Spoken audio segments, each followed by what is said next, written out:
Monsoon अरबी भाषा का शब्द है, मौसिफ शब्द से बना है। भारत में मानसून के बारे में सबसे पहले अल मसूदी ने बताया था, जो गुर्जर प्रतिहार वंश के समय में आया था। मानसून के बारे में सबसे पहले कौन बताया? और मानसून का अर्थ होता है तुरंत तुरंत अपने दिशाओं को बदलना या चेंज करना। तो अपने लोग गाना भी सुने होंगे, मौसम की तरह तुम भी बदल दो ना जाओगे। तो मौसम जिस प्रकार से बदलते रहता है उसी प्रकार से मानसून जो है उसी मौसिफ शब्द से बना है, जिसके बारे में अल मसूदी ने बताया था। अरबी भाषा का शब्द है।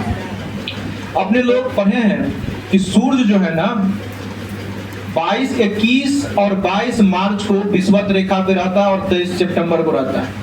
मार्च के बाद सूर्य दक्षिणी गोलार्ध से उत्तरी गोलार्ध में प्रवेश करता है।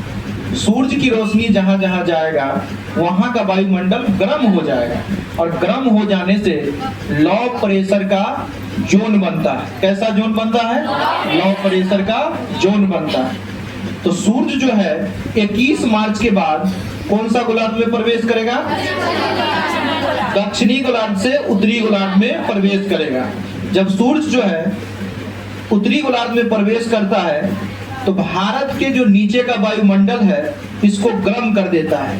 गर्म करने से अप्रैल और मई माह में अंडमान निकोबार में वर्षा होगा, आंध्र प्रदेश में चक्रवातीय वर्षा होगा जिसको हम आम्र वर्षा कहेंगे, जो आम के फसलों के लिए उपयोगी होगा। चेरी ब्लॉसम कहेंगे यहाँ पे कर्नाटक और केरल के क्षेत्रों में, काल बैसाखी पश्चिम बंगाल के क्षेत्रों में इसको बोलते हैं। धीरे धीरे सूर्य जो है ना उत्तरी गोलार्ध में कर्क रेखा के पास पहुंचता है। कर्क रेखा के पास 21 जून को सूर्य जो है ना सीधा पड़ता है कर्क रेखा पे, परपेंडिकुलर 90 डिग्री पे। तो भारत का वायुमंडल क्या हो जाता है? गर्म हो जाता है। सूर्य जब कर्क रेखा की ओर जा रहा है तो भारत का वायुमंडल गर्म हो गया और गर्म वायु को हम बोलते हैं लो प्रेशर। क्या बोलते हैं? और लो प्रेशर होने के कारण ये जो है वायुमंडल थोड़ा ऊपर आ जाता है और नीचे में लो प्रेशर का जोन है, वायु ऊपर आ गया है। तो हाई प्रेशर की जो वायु है जिसमें नमी होता है, जो भारी होता है, ये दक्षिणी गोलार्ध से उत्तरी गोलार्ध में जब विषुवत रेखा को क्रॉस करके जब ये पहुंचेगा ये तो थोड़ा दाहिनी ओर मुड़ जाएगा और दाहिनी ओर मुड़े होने के कारण इस मानसून को हम बोलेंगे दक्षिण पश्चिम मानसून। कौन सा मानसून है ये? दक्षिण पश्चिम मानसून। कौन सा मानसून है ये? तो ये दक्षिण पश्चिम मानसून बोलेंगे। और भारतीय प्रायद्वीप से वो टकराएगा 1 जून को। कितने तारीख को टकराएगा? तो इसका 2 शाखा बन जाता है, एक अरब सागर की शाखा और एक बंगाल की खाड़ी का शाखा। तो दक्षिण पश्चिम मानसून की कितने शाखा? कौन कौन? एक अरब सागर की शाखा और एक बंगाल की खाड़ी का शाखा। बंगाल की खाड़ी के शाखा से ज्यादा वर्षा होता है, बंगाल की खाड़ी के शाखा से ज्यादा वर्षा होगा। 1 जून को मानसून कहाँ प्रवेश करता है? केरल के मालाबार तट पे। 1 जून को मानसून केरल के मालाबार तट पे प्रवेश करता है। यहाँ पे कौन सा तट है? और 200 सीएम से अधिक वर्षा होने के कारण यहाँ पे एक निश्चालन प्रक्रिया होता है, लीचिंग प्रोसेस बोलते हैं, जिसके कारण लेटेराइट मृदा पाया जाता है। जहां जहां 200 सीएम से ज्यादा वर्षा होगा वहां पे लेटेराइट मृदा पाया जाएगा। लेटेराइट मृदा में क्या होता है? पोषक पदार्थ जो होते हैं वो मिट्टी के अंदर चला जाता है और मिट्टी ऐसे ही देखने में लगेगा, रुकरा हुआ लगेगा, लेकिन वो ज्यादा उत्पादन करता है। जैसे मसाला का उत्पादन करेगा, काजू का उत्पादन करेगा। इस प्रकार के मृदा में ईंट जो है ना सबसे अच्छे ईंट बनते हैं। किस मृदा में? लेटेराइट मृदा में। तो केरल में यहाँ पे लेटेराइट मृदा होगा। पश्चिमी घाट पर्वत से टकरा करके वर्षा होते हुए आगे पहुंच जाता है और इस साइड जो है ना वर्षा नहीं होता। इसको हम दृष्टि छाया क्षेत्र बोलते हैं। कौन सा क्षेत्र बोलते हैं? दृष्टि छाया क्षेत्र। यहाँ पे एक विदर्भ वाला क्षेत्र है महाराष्ट्र में, यहाँ भी वर्षा नहीं होता है, सूखा है, दृष्टि छाया क्षेत्र के अंतर्गत आता है। एक पर्वत है, भारत को लगभग 2 बराबर भागों में बांटने का काम करता है, विंध्याचल पर्वत है। इसके नीचा में जो है एक पर्वत है जिसका क्या नाम है, सतपुड़ा पर्वत। तो विंध्याचल और सतपुड़ा पर्वत के बीच में जो है ये दक्षिण पश्चिम मानसून अरब सागर की शाखा पहुंच जाती है। पहुंचने के कारण इसमें एक नदी है जिसका नाम है नर्मदा नदी। इस नर्मदा नदी में ज्यादा पानी हो जाता है, मानसून इसमें फंस जाता है विंध्याचल और सतपुड़ा के बीच में, जिसके कारण नर्मदा नदी में ज्यादा पानी हो जाता है, जिसे हम दबंग नदी बोलते हैं। क्या बोलते हैं, दबंग नदी बोलते हैं। इसके बाद एक गिर पर्वत है गुजरात में, यहाँ गिर पर्वत से टकरा करके गुजरात के क्षेत्रों में यहाँ पे जो है वर्षा होता है। इसके बाद यहाँ पे राजस्थान में एक पर्वत है अरावली। गिर पर्वत से ऊपर में जाएंगे तो कच्छ का रण है, यहाँ पे कोई प्रकार का पर्वत नहीं है, कोई वर्षा नहीं होगा। इसके बाद राजस्थान में एक पर्वत है भारत का सबसे प्राचीन, जिसका नाम है अरावली पर्वत। कौन सा पर्वत है, अरावली पर्वत।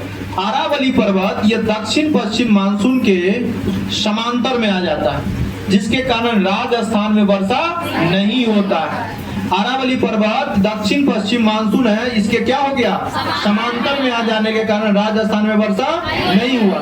और राजस्थान में जब वर्षा नहीं होता है तो ये मानसून दिल्ली पहुंच जाता है, इसमें नमी खत्म हो जाता है और वहां रुके रहता है। तो पूछेगा कि दक्षिण पश्चिम मानसून से सबसे पहले वर्षा कहाँ हुआ, केरल के मालाबार तट पे। और अरब सागर का शाखा कहाँ जाकर के नमी खत्म हो जाता है, दिल्ली के पास जाकर के, ये रायसीना हिल है और यहाँ पे जाकर के नमी खत्म हो जाता है। इसके बाद हम बंगाल की खाड़ी वाला शाखा देखेंगे। कौन सी शाखा देखेंगे, बंगाल की खाड़ी वाला शाखा देखेंगे। तो बंगाल की खाड़ी से शाखा से वर्षा होते हुए ये पहुंच जाता है गारो खासी जैंतिया। गारो खासी जैंतिया। तो हम याद रखेंगे कि गारो के बाद एक पर्वत है खासी, यहाँ पे कीप नुमा संरचना है। कैसी संरचना है, कीप नुमा संरचना है। और कीप नुमा संरचना होने के कारण यहाँ पे मानसून जाकर के फंस जाता है। और एक जगह है, पहले था चेरापूंजी, अब जगह का नाम है मासिंगराम। और मासिंगराम में सबसे ज्यादा वर्षा होता है। दुनिया का सबसे ज्यादा वर्षा कहाँ होता है, क्यों होता है, क्योंकि कीप नुमा संरचना होने के कारण यहाँ पे सबसे ज्यादा वर्षा होता है। इसके बाद यहाँ पे एक असम में है मिकीर की पहाड़ी। कौन सी पहाड़ी, मिकीर की पहाड़ी से टकराता है तो थोड़ा वर्षा हो गया असम में। उसके बाद डाफला, मिसरी, अबोर, पटकाई, इस सब पहाड़ी से टकराते हुए अरुणाचल प्रदेश में वर्षा होती है। इसके बाद क्या होता है, ये गारो है, गारो के इस ढाल से जो है ना मानसून जो है ना इस हिमालय के समांतर निकलती है। तो यहाँ पे किशनगंज है, तो बिहार के किशनगंज में सबसे ज्यादा, बिहार का कौन सा जिला जिसमें सबसे ज्यादा वर्षा होगा, गारो पर्वत के साइड से निकलता है और यहाँ पे वर्षा। बंगाल की खाड़ी का शाखा एक यहाँ प्रवेश करता है छत्तीसगढ़ के पास, कोलकाता के पास, और यहाँ पे जो है ना सबसे ज्यादा ठंडका गिरता है। कहाँ, छत्तीसगढ़। और ये मानसून धीरे धीरे आगे जाता है वर्षा कराते हुए, यूपी बिहार में वर्षा कराते हुए, फिर ये दिल्ली पहुंचता है और दिल्ली में पहुंचने के बाद पंजाब में फिर से वर्षा कराता है। तो पूछेगा कि अरब सागर की शाखा और बंगाल की खाड़ी का शाखा कहाँ मिलता है, और वर्षा कहाँ कराता है, पंजाब में। कहाँ वर्षा कराया, पंजाब में वर्षा कराया। ऐसी स्थिति 15 जुलाई तक पूरे भारत में वर्षा करा दिया रहता है। दक्षिण पश्चिम मानसून से लगभग पूरे भारत का 80% भूभागों पे वर्षा होता है। कितने परसेंट भूभागों में वर्षा होता है, दक्षिण पश्चिम मानसून से कितने परसेंट भूभाग में वर्षा होता है, 80%। और 15 जुलाई तक, कितने जुलाई तक, दक्षिण पश्चिम मानसून पूरे भारत में फैल जाता है। कितने जुलाई तक, जब सितंबर माह आता है तो 23 सितंबर के आसपास विषुवत रेखा पे सूरज आ जाता है। कितने सितंबर को, 23 सितंबर को विषुवत रेखा पे कौन चीज आ जाता है, सूरज आ जाता है। सूरज जब सितंबर में आता है तो ये जो लो प्रेशर का जोन पहले बना हुआ था यहाँ पे, ये लो प्रेशर जो है ना वाला जो हवा है, ये तिब्बत के पठार पे पहले उतरता है। जब ये उतरता है, नजदीक आता है, तो इसमें जो है ना नमी पहुंच जाता है और सूरज जो है विषुवत रेखा को क्रॉस करके दक्षिणी गोलार्ध में पहुंचता है। तो तब अक्टूबर के महीना आ गया रहता है। कौन सा महीना, अक्टूबर का महीना। जब अक्टूबर का माह आता है तो दक्षिणी गोलार्ध में बनता है लो प्रेशर, और उत्तरी गोलार्ध में बनता है हाई प्रेशर। ये हाई प्रेशर वाला जो हवा है, मानसून है, ये अब लो प्रेशर की ओर जाता है। ये तिब्बत के पठार पे जो वायु रहता है वो क्या होता है, दक्षिणी गोलार्ध की ओर चलना शुरू करता है। जब ये चलता है तो इसको हम बोलेंगे अब हाई प्रेशर, और हाई प्रेशर चलने के कारण इस साइड से जो हवा इस साइड आएगा, तो इसको अपने लोग पढ़े हैं, हवा जिस साइड जाता है उसी के नाम से होता है, इसको बोलेंगे उत्तरी पूर्वी मानसून बोलेंगे, या दक्षिणी पश्चिमी मानसून जब वहां पहुंचा था वही लौट रहा है, इसको हम बोलेंगे दक्षिणी पश्चिमी लौटी मानसून। तो तिब्बत के पठार से भारत होते हुए दक्षिणी गोलार्ध में जो मानसून प्रवेश करेगा, इसको क्या बोलेंगे, दक्षिणी पश्चिमी लौटी मानसून बोलेंगे या उत्तरी पूर्वी मानसून बोलेंगे। जब ये मानसून यहाँ से प्रवेश करता है तो बंगाल की खाड़ी से नमी को क्या करता है, ले लेता है, और बंगाल की खाड़ी से जब नमी को प्राप्त करता है तो उड़ीसा और आंध्र प्रदेश में चक्रवात ला देता है। तो पूछेगा आप लोगों के एग्जाम में कि उड़ीसा और आंध्र प्रदेश में चक्रवात किस मानसून के कारण आता है, दक्षिण पश्चिम लौटी मानसून या उत्तरी पूर्वी मानसून के कारण उड़ीसा और आंध्र प्रदेश में चक्रवात आ जाता है। इसके बाद तमिलनाडु में जो है ना वर्षा होता है। वर्षा जो है ना ठंडी के दिनों में तमिलनाडु में होता है, किस मानसून के कारण, दक्षिण पश्चिम लौटी मानसून के कारण। किसके कारण, या उत्तरी पूर्वी मानसून के कारण। कहाँ वर्षा होगा, तमिलनाडु में वर्षा होगा। तो दक्षिण पश्चिम लौटी मानसून या उत्तरी पूर्वी मानसून से संपूर्ण भारत के भूभाग का लगभग 17% भागों पे वर्षा होता है। अब हम देखेंगे कि भारत से पश्चिम दिशा में एक है भूमध्य सागर। कौन सा सागर है, भूमध्य सागर में एक हवा उठता है जिसको हम विक्षोभ कहते हैं। क्या कहते हैं, और भारत से भूमध्य सागर पश्चिम की ओर है तो इसे हम पश्चिमी विक्षोभ बोलेंगे। कौन सा विक्षोभ बोलेंगे, कौन सा विक्षोभ बोलेंगे, पश्चिमी विक्षोभ बोलेंगे। तो भूमध्य सागर में एक विक्षोभ उत्पन्न होता है, इसका नाम क्या है, पश्चिमी विक्षोभ होता है। ये विक्षोभ को जेट स्ट्रीम नामक हवा, जो पृथ्वी के सतह से लगभग 6 से 14 किलोमीटर के बीच में या 18 किलोमीटर के बीच में एक हवा बहती है, इसका नाम है जेट स्ट्रीम। ये क्या करता है, पश्चिमी विक्षोभ को यहाँ हिमालय के आसपास जो है ना, जम्मू कश्मीर के आसपास ला लेता है। ये क्या करता है, इसका 2 शाखा बन जाता है, एक फिर तिब्बत के पठार की ओर जाने लगता है और एक शाखा जो है ना भारत की ओर आने लगता है। तो भारत की ओर जो शाखा पहुंचती है इसको हम पश्चिमी विक्षोभ कहते हैं, और इस पश्चिमी विक्षोभ से पंजाब है यहाँ पे, तो पंजाब में वर्षा होगा, और पंजाब में जो वर्षा होता है उस समय में रबी की फसल होते रहता है, और रबी फसल के लिए टॉनिक का काम करता है। किसका काम करता है, और इसके बाद यही जो मानसून है पश्चिमी विक्षोभ वाला, ये राजस्थान में पहुंच जाता है। राजस्थान में से मावट कहते हैं। क्या कहते हैं, पंजाब में क्या कहते हैं, और राजस्थान में मावट कहते हैं। समझ गए हैं अपने लोग। इसके बाद ये थोड़ा उत्तर प्रदेश और बिहार तक भी वर्षा कराता है। तो ठंडी के दिनों में उत्तर प्रदेश और बिहार में वर्षा होता है, किस मानसून के कारण, कौन से मानसून के कारण, पश्चिमी विक्षोभ के कारण। यूपी और बिहार में जो वर्षा होता है किस विक्षोभ के कारण,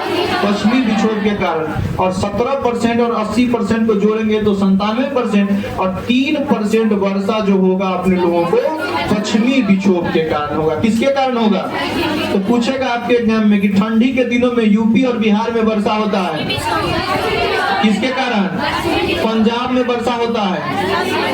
क्या कहते हैं पंजाब में, टॉनिक, रबी का फसल होते रहता है, उसके लिए बहुत ही अच्छा होता है, जिसे हम टॉनिक बोलेंगे।